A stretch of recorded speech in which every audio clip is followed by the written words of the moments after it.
Mesdames et messieurs, honorables assistants, tout d'abord, je voudrais présenter mes vifs remerciements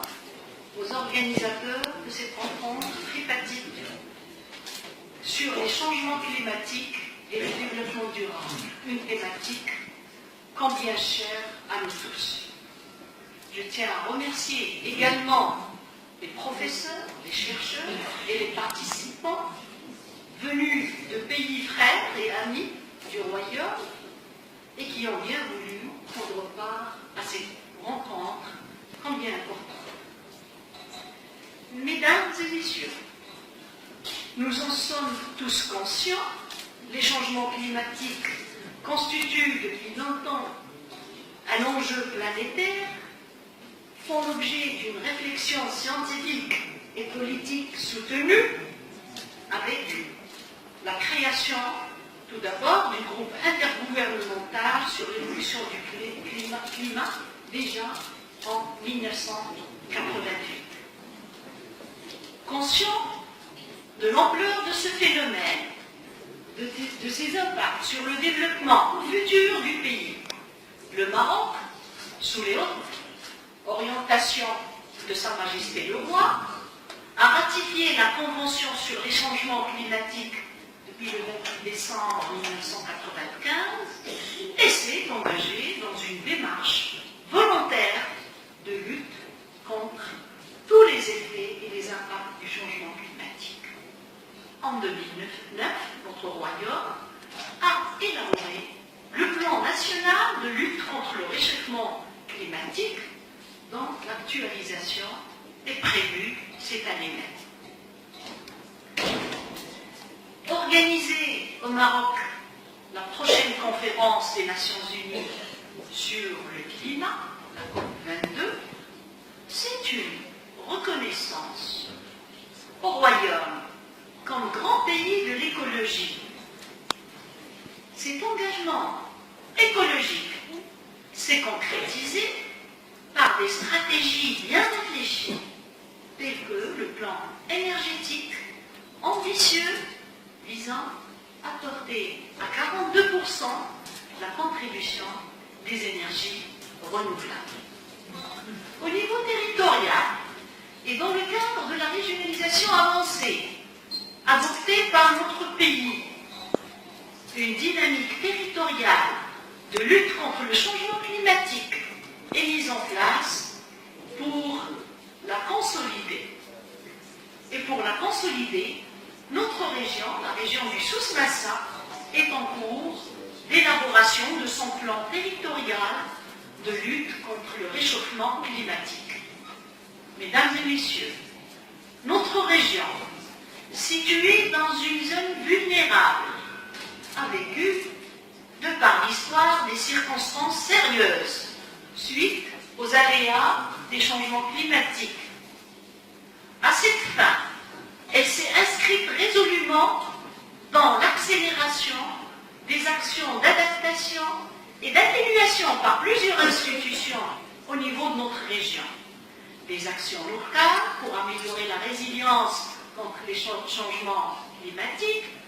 des actions de sensibilisation, elles sont très porteuses de sensibilisation des citoyens, des initiatives dans le cadre des secteurs agricoles et industriels, des initiatives aussi dans le traitement des déchets liquides et solides. Mesdames et messieurs, devant le défi du changement climatique,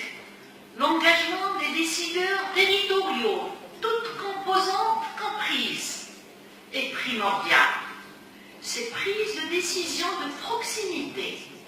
ouvriront la voie à une nouvelle organisation de l'urbanisme et des transports, à une optimisation et valorisation des ressources, à une gestion réfléchie des secteurs énergétiques et des déchets. Par ailleurs, une question transversale comme le changement climatique appelle une articulation entre les différents niveaux de compétences du territoire et nécessite, et c'est ça la clé de réussite, un nouveau style de management territorial basé surtout sur la capacité de fédérer les synergies des acteurs dans la mise en œuvre des actions, dans leur suivi et aussi dans leur évaluation. Dans cet ordre d'idées, notre région s'est inscrite depuis plusieurs décennies dans des efforts aussi bien d'atténuation que d'adaptation au changement climatique par la réalisation d'actions pionnières ou innovatrices, parmi lesquelles je cite la mise en place d'un contrat de nappe, construction de plusieurs barrages, des projets en cours de mise en place de dessalement d'eau de mer pour l'irrigation et pour l'eau potable, des stations solaires à Tata, à la province de Tata, le reboisement de plusieurs hectares d'Arganier et plusieurs études sur l'impact des effets de changement climatique, bien sûr, en coordination avec l'université, l'Institut agronome et d'autres agences. Afin de mettre en valeur les expériences réussies localement et leur assurer une meilleure visibilité, et pour attirer des financements des bailleurs de fonds et saisir intelligemment et efficacement l'opportunité qu'offre la COP22, notre région a entamé la préparation à cet événement exceptionnel. Mesdames et messieurs, devant le défi du changement climatique, le rôle des scientifiques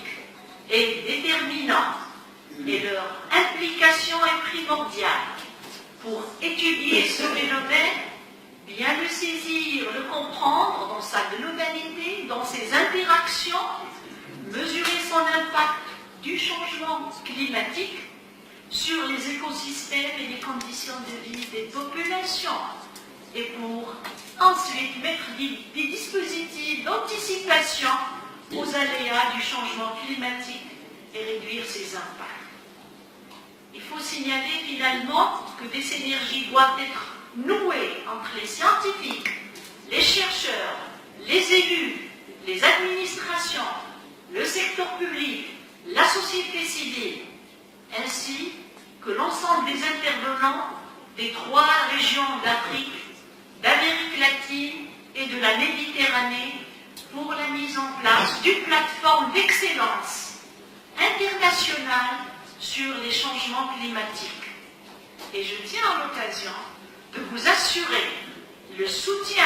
mon soutien en tant qu'autorité régionale pour toute option d'hébergement de cette plateforme ici à Agadir et pour présenter ce projet lors de la COP22 à Marrakech et saisir ainsi les opportunités offertes. Je réitère mon message à tous et à toutes pour nous mobiliser au fin de réussir ce grand défi d'inscrire la lutte contre les changements climatiques, la protection de l'environnement et la logique du développement durable dans l'ensemble